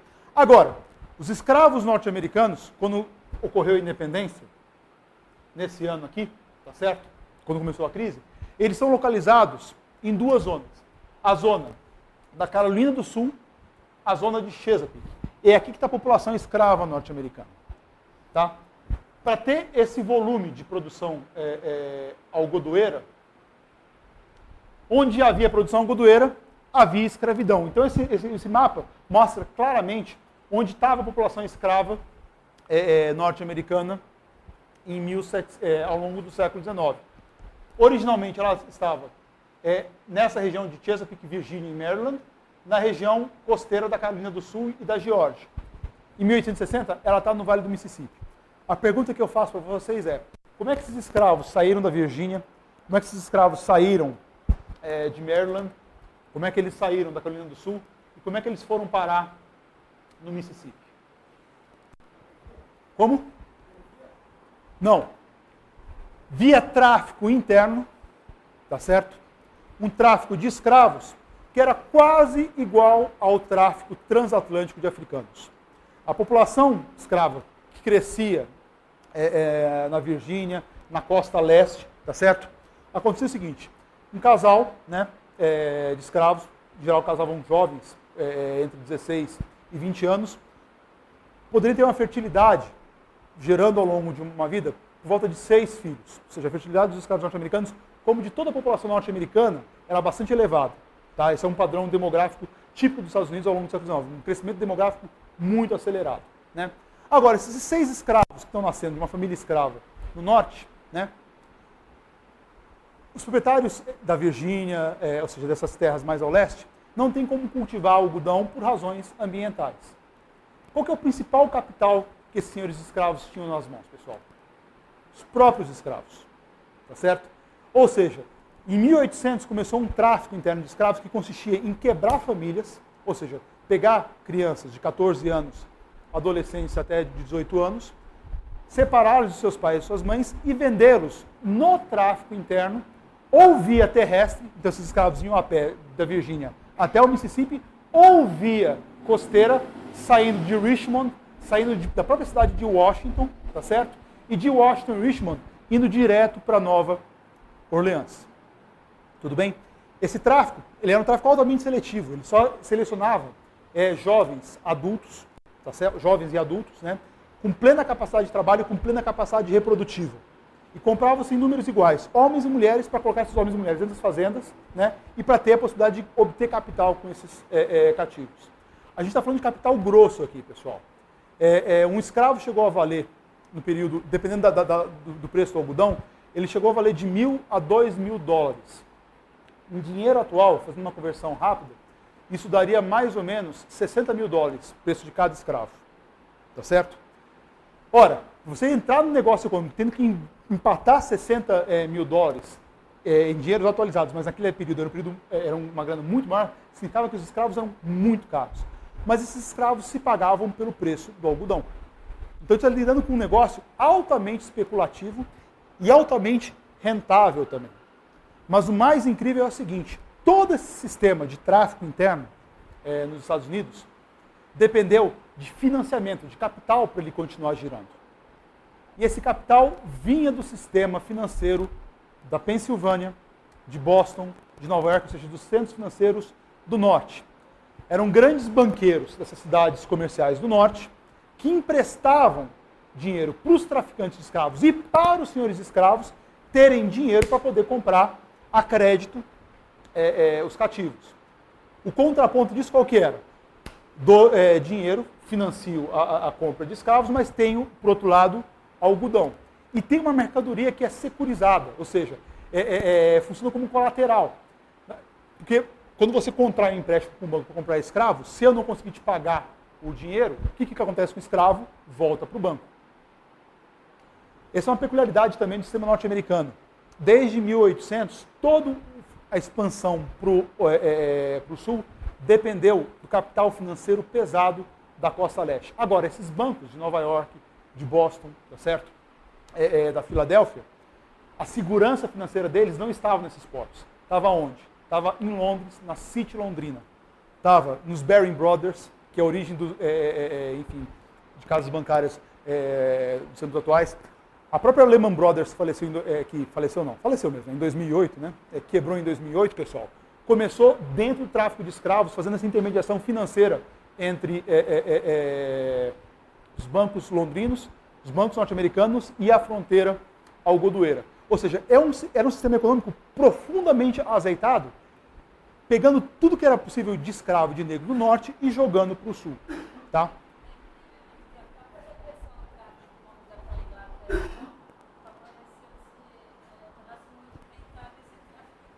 Exatamente. Exatamente. A economia escravista norte-americana é uma economia que está totalmente ligada à ponta de lança do capital financeiro do século XIX. Né?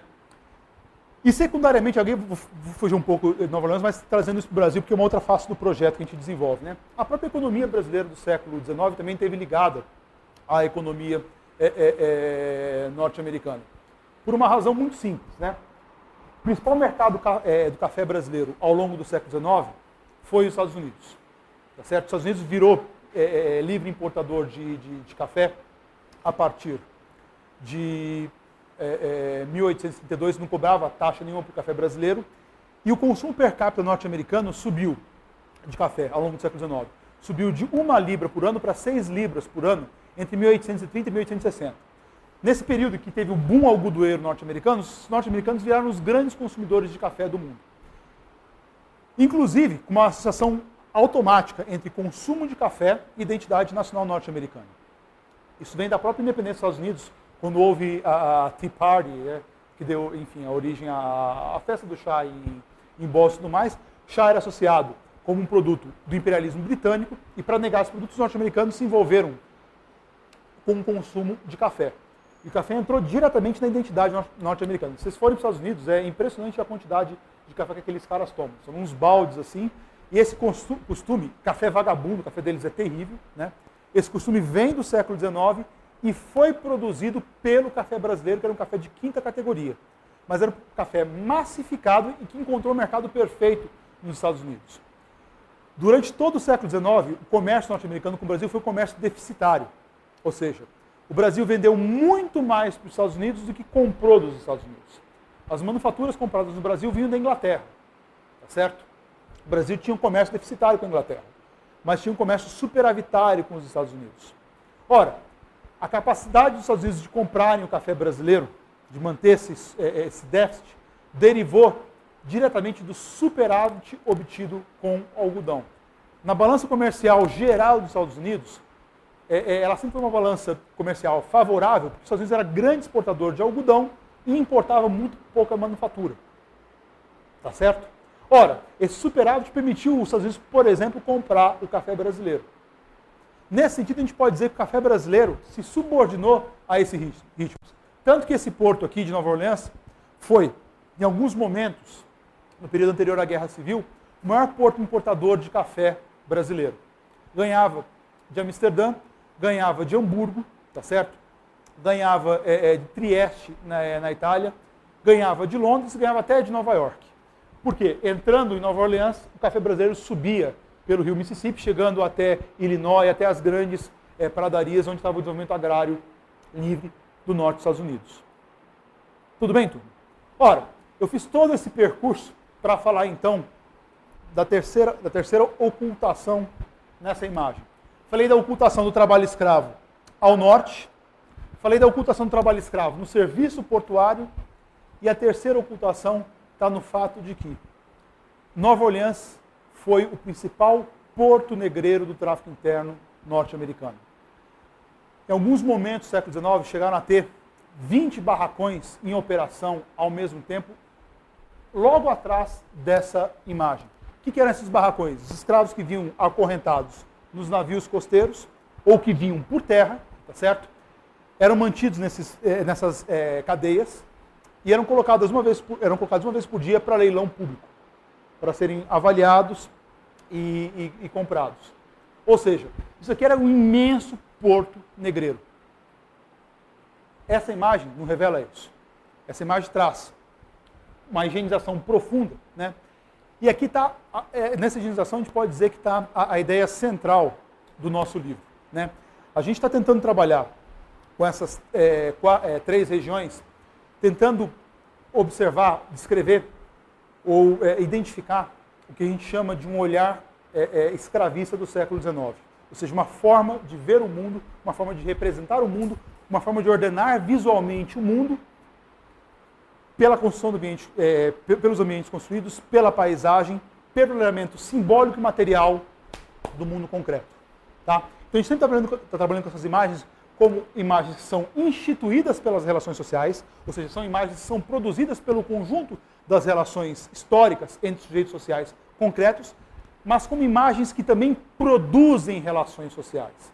E esse é um ponto-chave quando a gente examina a história da arquitetura, que é o fato de a gente ter que sair da simples descrição da forma arquitetônica e da função arquitetônica para tentar compreender como é que o espaço é produzido por relações sociais, mas como revertidamente o espaço produz relações sociais.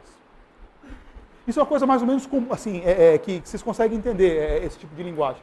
O que a gente está tentando fazer nesse projeto é mostrar como é que essas imagens também produzem as relações sociais. Seja pela construção de identidade de classe, tá certo? Seja pela coesão entre os senhores escravos, seja pelo ordenamento do mundo material. Um mapa dessa natureza, por exemplo, tá certo? Esse mapa, ele é produzido, ele está baseado numa produção cartográfica que precedeu a ocupação do território. E, portanto, um mapa que ordenou a ocupação do território e ordenou essas relações sociais que foram lá estabelecidas. E, ao mesmo tempo, ele representa essas relações já estabelecidas no mundo concreto. Tudo bem, gente? Ora, qual que é a ideia básica do livro? É de que é possível falar na existência de um regime visual da escravidão oitocentista. Ou seja, um padrão de representação do mundo pela visualidade e de ordenamento no mundo por essa mesma visualidade que operou de forma comum no Brasil, nos Estados Unidos e em Cuba. E como descrever esse regime visual? Essa forma de ordenamento visual do mundo material, tá certo? Por um binômio que a gente está chamando de binômio de refinamento e brutalidade. Em cada passo desses espaços do século XIX, é possível observar uma conjugação estreita entre a busca do refinamento na representação e no ordenamento desse mundo. Se a gente observar essa imagem, por exemplo, é uma imagem que tem uma sofisticação artística, tá? Que a coloca na linha de frente do que era artes plásticas do século XIX. Se a gente observar essa produção cartográfica, ou, sobretudo, o mapa do Persac, o apuro gráfico, o apuro artístico e de altíssima qualidade. Ou seja, é uma bela obra de arte que a gente está vendo aqui. Uma obra de arte ligada à reprodutibilidade técnica. Ou seja, uma obra de arte que está buscando o mercado, que está ampliando o mercado consumidor. Mas é uma obra de arte. Só que embutida nessa obra de arte, nesse refinamento, no fato dos senhores escravos buscarem se representar por meio de seus nomes, se verem como gente moderna, de gente que adota barco a vapor, que está ligado ao mercado mundial, na base de tudo isso tem o quê? A brutalidade das relações escravistas. Ou seja, o eixo central desse regime visual é uma conjugação estreita de refinamento e brutalidade, como duas faces de uma mesma moeda. Tá certo? Ou seja, o que a gente está, portanto, tentando examinar é que a escravidão não é algo arcaico no mundo do século XIX, mas é algo ultramoderno. O mundo do século XIX não é moderno apesar da escravidão. Ele é moderno por causa da escravidão. E esse refinamento, essa brutalidade, desculpe, produz a cada passo refinamento. Refinamento do gosto, refinamento do espaço construído, refinamento da arquitetura, tá certo? E que revela muito sobre o nosso próprio mundo. Ou seja, a ideia de fazer esse projeto, né, ela está ligada não apenas a uma tentativa de compreender a escravidão do século XIX, o mundo do século XIX, né, de forma integrada, mas para compreender as próprias raízes do nosso próprio tempo. Um mundo que depende a cada passo, o nosso mundo, né, de massificação de bens de consumo, que começam como bens de consumo de luxo, e que pela indução da oferta, a demanda se dissemina. Um mundo que a cada passo depende da exploração intensiva do trabalho. Seja trabalho escravo no século XIX, seja trabalho assalariado no século XX, XXI. Que depende da precarização das relações de trabalho. Que depende de capital financeiro para sua expansão. E que depende também de uma exploração intensiva, ininterrupta dos recursos naturais. Ora, esse pacote de coisas que eu estou descrevendo para o século XIX serve também para descrever o mundo que a gente vive. Tá certo? E tudo isso está embutido nessa imagem do Persac. É por isso que essa imagem ela encerra o primeiro capítulo do livro ao tratar dos Estados Unidos. Tudo bem, turma? Alguma dúvida ou não? Deixa eu fazer um comentário rapidinho, porque a gente tem mais uns 10 minutinhos, né? Eu recomendo vivamente, eu estava até comentando isso com o Álvaro antes de começar a aula, né? Que vocês assistam um dos filmes que está concorrendo ao Oscar, chamado 12 Anos de Escravidão. Alguém já teve chance de assistir ou não? Não começou a passar nos cinemas, deve começar nessa semana, agora nesse fim de semana, né? Mas já dá para comprar na Rua Augusta, em Camelô, já tá vendo aí. Como? Dá para baixar já também? Por onde, Álvaro? De download, né? Enfim, já está disponível aí o filme, né? É um baita filme, gente. É um filme, assim, dirigido pelo Steve McQueen, né? Um diretor que fez... esse é o terceiro filme dele. Ele fez um filme há uns 2, 3 anos chamado Shame. Eu não gosto muito do Shame, tem gente que gosta, né? Sobre um cara que é viciado em sexo. Exatamente, né? É o mesmo ator, que é o Senhor de Escravos nesse filme agora, do 12 Anos de Escravidão. E ele fez antes um filme espetacular, que acho que não chegou a passar aqui no Brasil, que é o Hunger, né? Sobre a greve de fome do Bob Sands, o cara do IRA, no começo dos anos 80, quando a Margaret Thatcher deixou toda a turma do IRA morrer na prisão, né? E é um cara que é um diretor que lida muito com a questão do corpo. Todos esses filmes estão ligados a uma abordagem visceral da questão do corpo. Bom, esse filme que o Steve McQueen fez, agora, 12 Anos de Escravidão, é baseado numa história real de um negro livre chamado Solomon Northrop. Eu vou contar em linhas gerais para vocês o filme, não vou contar o final, tá certo? Mas só para vocês terem... Tem tudo a ver com o que a gente vai tratar nesses dias aqui. Então, por isso que vou fazer uma rápida descrição, porque eu trataria de qualquer modo do Solomon Northrop nas aulas seguintes. Mas eu faço uma breve descrição para estimular vocês a assistirem o filme, né? Solomon Northrop era um negro livre que morava no estado de Nova York, morava em Saratoga Springs, que era uma estação de veraneio dos ricaços norte-americanos. No século XIX, era um tremendo músico, né? Recebeu um convite para participar de um circo em Washington, capital dos Estados Unidos, né? Não avisou a mulher que iria para Washington, era uma viagem curta, os caras ofereceram uma boa grana para ele, né? Chegando em Washington, ele tomou uma boa noite Cinderela, tá certo? Desses dois camaradas. E acordou no dia seguinte, acorrentado num barracão de escravos em Washington. Washington era um dos grandes pontos de captação de escravos no tráfico interno, para levá-los para o sul. Tá? Então, quem tinha escravos em Virgínia, Maryland, Baltimore, assim por diante, queria vender para o sul, mandava para Washington. E Washington, isso que era um escândalo para os abolicionistas. A capital do país era ponto de tráfico negreiro. Né? Pois bem, em Washington, ele tomou uma surra violentíssima, isso está na biografia dele, né? Pelos chamados bone breakers, quebradores de ossos, que era gente que procurava disciplinar escravo indisciplinado. Ele é um homem livre que está sendo escravizado nesse momento. Tudo bem? E aí ele é embarcado para onde, pessoal? Para Nova Orleans. Tá certo? Em Nova Orleans, vai para um leilão, né? Como? Chega nesse porto aqui. Tem até a cena dele chegando no porto, né? E depois ele vai parar. Ele foi para duas plantations e ele foi parar uma plantation que ficava no Red River, esse rio aqui. Aqui está o rio Mississippi, e esse aqui é um afluente do rio Mississippi. Do mesmo esquema que a gente vai examinar das outras plantations na próxima aula. Né? E ali ficou 10 anos como escravo, tá certo?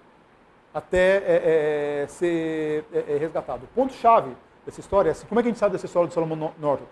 Ao voltar para o norte, ele virou abolicionista, escreveu a autobiografia, e essa autobiografia é uma das grandes fontes para compreender o mundo da escravidão nas fazendas de algodão, porque é escrito da perspectiva de um escravo. Né? Enfim, do ponto de vista de realismo, teve aquele xarope que escreve na Folha, o português lá, o João Pereira Coutinho, né? Falou que é um filme hiperbólico, que é muito violento, paraná, e que é um filme over, né? Falando que, enfim, a escravidão não seria tão over assim. Ora, uma coisa que impressiona muito nesse filme é que esse filme está diretamente colado às práticas escravistas concretas da fronteira algodoeira, que é um mundo de horror, né? Então, por isso que eu recomendo vivamente aí que vocês assistam, né? Se alguém conseguir assistir de hoje para amanhã, está valendo, que daí já tem tudo a ver com a aula de amanhã, né? Mas é isso, gente. Vocês têm dúvida, pergunta, comentário? Eu acho que a gente teria mais alguns minutos, mas eu não sei se de repente vai quebrar a sequência, a gente vai começar mais cedo amanhã, né? É por isso que eu estou, de repente, enfim, saindo